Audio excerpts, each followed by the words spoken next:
Channel of Vadodara.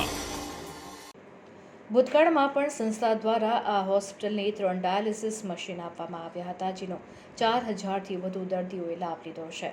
ત્યારે હવે વધુ 2 મશીન ડોનેટ કરી Snehal Patel foundation SPC life સાયન્સે ગરીબ દર્દીઓની મદદ માટે વધુ એક ડગલું આગળ ભર્યું છે. કિડનીની બીમારીથી પીડાતા દર્દીઓ માટે ડાયાલિસિસ એ એક ઉપચારનો ભાગ છે. સામાન્ય રીતે કોઈ પ્રાઇવેટ હોસ્પિટલમાં એક ડાયાલિસિસ માટે દર્દીને 2 થી 2,500 રૂપિયાનો ખર્ચ થતો હોય છે. ત્યારે ગરીબ દર્દીને તે કઈ રીતે પોસાય? સરકારી દવાખાનામાં સારવાર ઉપલબ્ધ હોય છે, પણ ત્યાં દર્દીઓની લાંબી કતારો લાગે છે. ત્યારે દર્દીને આ જ સેવા મફત દરે ઉપલબ્ધ થાય તે હેતુથી Snehal Patel foundation SPC life science દ્વારા BAPS શાસ્ત્રીજી મહારાજ હોસ્પિટલને 2 ડાયાલિસિસ મશીન આપવામાં આવ્યા હતા. અત્રે ઉલ્લેખનીય છે કે જે દર્દીઓ પ્રધાનમંત્રી જન આરોગ્ય યોજના હેઠળ નથી આવતા, તેવા દર્દીઓને હોસ્પિટલ દ્વારા પોસાય તેવી કિંમતમાં ડાયાલિસિસની સારવાર આપવામાં આવે છે.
અ 2021માં હું અહીંયા 15 ઓગસ્ટના આવ્યો હતો.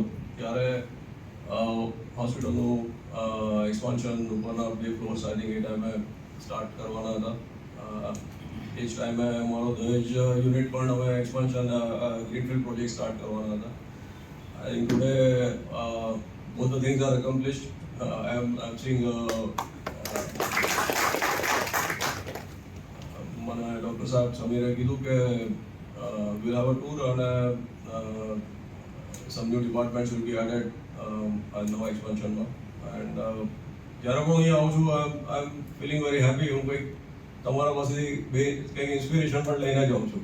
I think BAPS is such a big institution, and through SPF we are Snehal Patel Foundation, we are just starting a very small effort in that direction. એટલે અમે ecology and BAPS Shastriji Maharaj hospital ખાતે dialysis વિભાગ કાર્યરત છે અને 2022માં આ વિભાગનું અમે જે એક્સપાન્શન એટલે કે વિસ્તરણ કર્યું, જેની અંદર નવા યુનિટ્સની પણ જરૂર હતી, કારણ કે ડાયાલિસિસના દર્દીઓની સંખ્યા દિન પ્રતિદિન વધતી જાય છે. એટલા માટે અમે એસપીસી ફાઉન્ડેશન સાથે વાત કરી હતી, તો એ લોકોએ ખૂબ જ ઉદારતાપૂર્વક છેલ્લા 4 વર્ષોમાં અમને 5 ડાયાલિસિસ મશીન જે આપ્યા છે, જેને કારણે થઈને પીએમજય એટલે કે પ્રધાનમંત્રી જન આરોગ્ય યોજના હેઠળના જે લાભાર્થીઓ છે તે લોકોને નિઃશુલ્ક ડાયાલિસિસની સેવાઓનો લાભ એ બીએપીએસ શાસ્ત્રીજી મહારાજ હોસ્પિટલ ખાતે મળી રહ્યો છે. હમણાં જ ગયા મહિને લગભગ 1000થી પણ વધારે ડાયાલિસિસ એ આપણી હોસ્પિટલ ખાતે કરવામાં આવ્યા હતા, જેમાં ખૂબ જ સારામાં સારી ક્વોલિટી સારવાર એ આપવામાં આવે છે.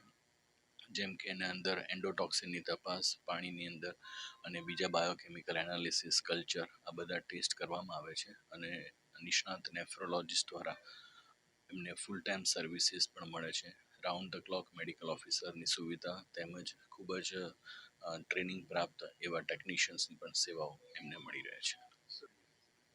આજે સ્નેહલ પટેલ ફાઉન્ડેશનમાં 2 નવા ડાયાલિસિસ મશીન બીએપીએસમાં અમે આપી રહ્યા છે. એટલે અત્યાર સુધીમાં 3 આપ્યા હતા અને હવે 2 આપીશું, એટલે 5 મશીન બીએપીએસને ડોનેટ થશે. ઓકે, તો આ મશીનમાં કેટલા લોકો એવરીડે સારવાર લઈ રહ્યા છે અને યરલી કેટલા લોકો લઈ શકે? પર મશીન આ લોકોને એવરી ડે 120 પેશન્ટ સારવાર લે છે, એટલે એનું એપ્રોક્સ કાઉન્ટ કરીએ તો પર મશીન વર્ષે 1000-1200 જેવું થાય પર મશીન પેશન્ટ માટે. અને આ કેટલા વખત પહેલા ફર્સ્ટ મશીન તમે આપેલું ને આ લોકોને રિક્વાયરમેન્ટ હતી, આપને રિક્વેસ્ટ કરી હતી? આ લોકોને રિક્વાયરમેન્ટ હતી 2021માં અમે એક મશીન આપ્યું હતું. પછી ધીરે ધીરે આગળ મેડિકલ કેમ્પ કર્યા બીએપીએસ સાથે, પછી બ્લડ ડોનેશન કેમ્પ કર્યા, પછી 23માં ફરી 2 મશીન્સ આપ્યા હતા અને હવે ફરી વાર 2 મશીન્સ આપીએ છીએ.